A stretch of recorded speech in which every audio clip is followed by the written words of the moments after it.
direct your attention to Friday, December 2nd, 2022. Were you the on-call detective on that date? I was. And did you have occasion to be dispatched to a particular location? I did. Where was that? It was off of Barrington Ferry Road on a dirt logging road. And did you respond to that location? I did. And when you got there, what did you find?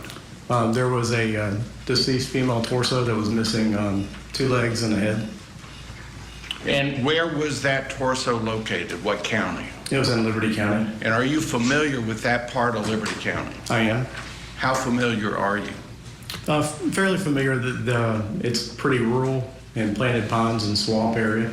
And there's also a historical site not far from there. Describe the weather conditions that day and the days leading up to that day. It was kind of unseasonably cool for November for southeast Georgia. I believe the lows had gotten in like the 40s and 50s for a couple of nights up to the 2nd. Did you manipulate that torso in any way whatsoever? I did touch a piece of it while I was taking pictures, but other than that, it was not moved from its location. So you were close enough to the torso that you were able to touch it? That's correct. Did you detect any odor? Not really. Who all was on the scene when you arrived? There were several hunters in the roadway. Down with the deputy, it was Shane Martin and Brian Del Rio, and then there was Lieutenant Anthony Brown that was also on scene in the setting up crime scene tape. Do you recall about what time of day it was? It was around 1650, which is 4 p.m., 4 to 5 p.m. is when the call came out. What were the daylight conditions like? It was dusk. How long did you remain at the scene? Until about 2 a.m. on the 3rd. And while you were at the scene, attending the torso that had been found, was anything else found by any other person? There was a black Husky tote and a Milwaukee brand knife that was discovered just at the entrance of the logging road where it met Barrington Ferry Road. And were you present when the knife and the tote was discovered? That's correct, I was.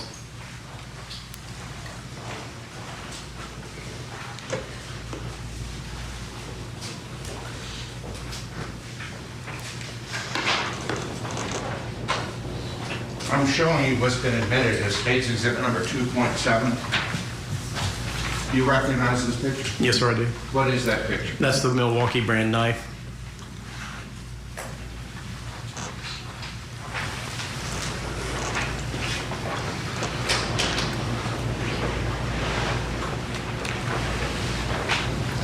Did you return to that same general area the following day, Saturday, December the 3rd? I did. For what purpose? To look in the ditch lines. That road, that logging road traveled for a mile or better back and made a loop back into Barrington Ferry Road, just to see if there was any other items that we could find and have the advantage of daylight. Did you yourself find anything of interest? I did not. Was Philip McCallum present during the time you were there? Not when I was there originally. Earlier in the day, he was not. Later? Earlier? Yes, later in the day. And did he make a discovery? He did. And did you go to the location of where he made that discovery? I did. And when you got to that location, what did you observe? That he had discovered a right leg in a wooded area as he went to a food plot to put out corn for hunting. And what did you do after he discovered the right leg? When I responded on scene, I contacted Agent Sains with GBI, advised him of the discovery, also contacted McIntosh County because we were in the McIntosh County jurisdiction at that time. Now, when you were there the day before on December 2nd, do you recall having a conversation with Special Agent Sains? In reference to? Who was going to be the lead agency, who was going to assist? Correct.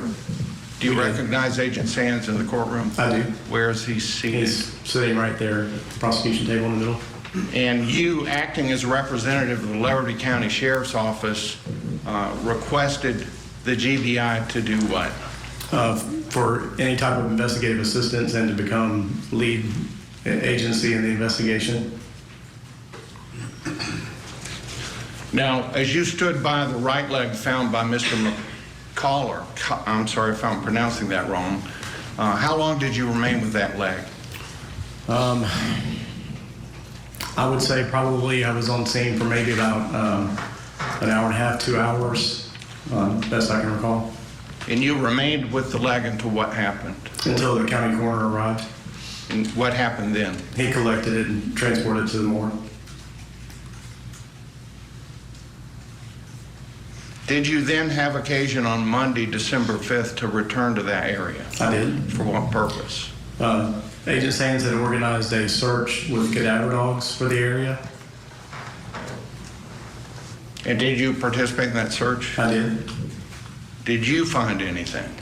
After the cadaver dogs had cleared the area where Philip McCullough had discovered the leg, the canine handlers advised that it was safe for us to walk through there without contaminating any scent trails or anything that they would be interested in. And we began just searching the grounds, walking through in a semi-grid pattern, found a disturbed area of dirt that appeared to be done by some type of tool consistent with a shovel mark. And where was that disturbed area of dirt? I believe the logging road was named Branson Place, and this was the food plot. It's like an improved road where they were where Phil McCullough was putting the corn out for the deer. And that disturbed area of dirt was in what relationship to where the right leg had been found? In like an approximation of feet or yards? Yes. I would say it's probably between 20 and 50 yards from where the leg was discovered. Your Honor, may I approach the witness throughout his testimony? Yes, sir. I'm showing you now what's marked as State's Exhibit number 210A. Do you recognize that? I do. What is that a picture of? A picture of me pointing to the disturbed area on the ground. I'm showing you now State's Exhibit number 210B.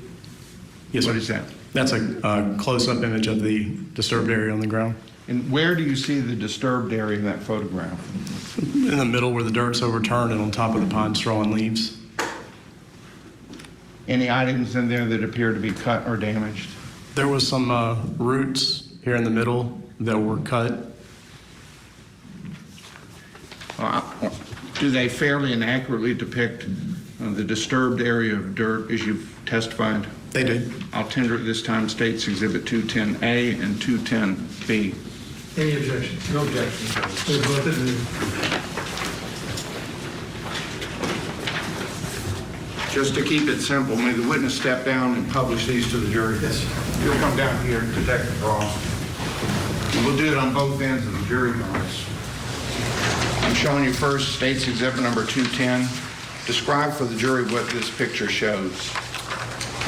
That's me standing off the area. This was to the left here is where basically an improved trail, like a fire break that had been used several times for them to plant a food plot in.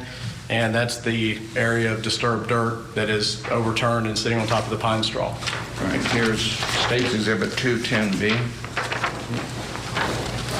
And this is the area of disturbed dirt where this dirt is on top of the pine straw and leaves. And right here in the middle, there is a root that has been cut on one end that's kind of pried up, sticking out of the ground. And if you do the same thing on the other end, starting with 210A. And again, you can see the dirt on top of the pine straw and stuff that was sitting on top of the ground. And 210B. And kind of a ditch line here, and that's the piece of root right there.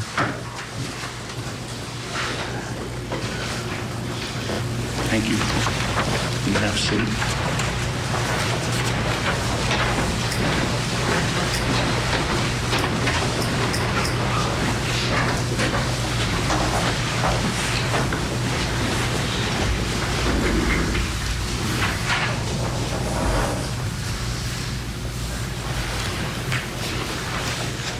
On the day, that same day, December 5th, 2022, were you present when the canines found an object?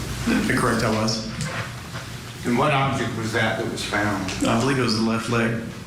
Was there any damage to the foot on that leg? There was presence of insect and animal activity. And what did you do with respect to the discovery of the leg? I just responded to the location, waited on Special Agent Brett Dickerson to come. He was there with us as well. And when Investigator Dickerson arrived, was the leg in the same condition as it was when you first observed it? Yes, sir. Was there a discovery made shortly after the left leg was discovered? Yes, sir, there was. And what was that? A gray Sterilite brand container. Did you see it? I did. Did you look inside of it? I did. What was inside? There was a mixture of a brownish red liquid and leaf material.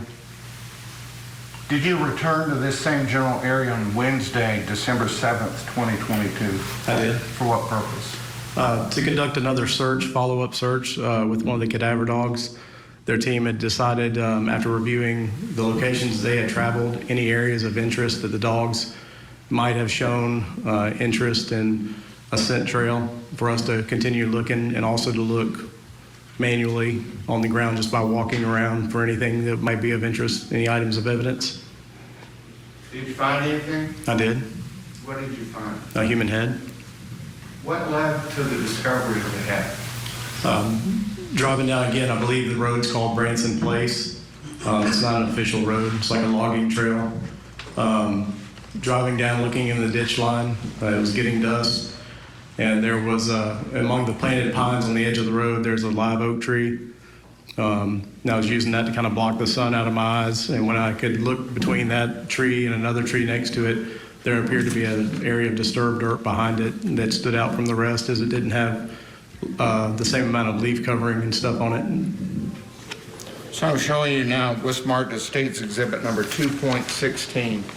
Do you recognize that? I do. What is that a picture of? That's a picture of my vehicle near the oak tree, along with a yellow evidence marker by an area of disturbed dirt. Who put that evidence marker there? I did. And what is the evidence marker depicting? That's the location where the head was located. And does this photograph fairly and accurately depict the scene as you found it that day? It does.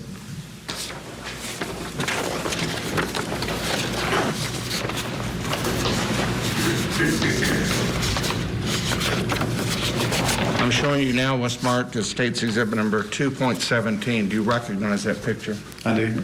What's that a picture of? A picture of a human head. Had it been touched or handled in any way at the time that photograph was taken? Yes, sir. At the time this photograph was taken, we had tried to remove some of the loose dirt. It was kind of sandy, loose soil. And once we got to a point where the dirt wasn't freely falling off, we relocated it to a body bag. And I'm showing you now State's Exhibit 2.18 and ask if you can identify that. I can. What is it? It's the same head. Is it any different than the previous picture? In this one, we opened the eyes to see the eye color. And what color are those eyes? In this picture, they're brown. And can you recognize a nose and a mouth? Not clearly, no, sir. And does this photograph fairly and accurately depict the head that you found? Yes, sir, it does. So I'll tender it this.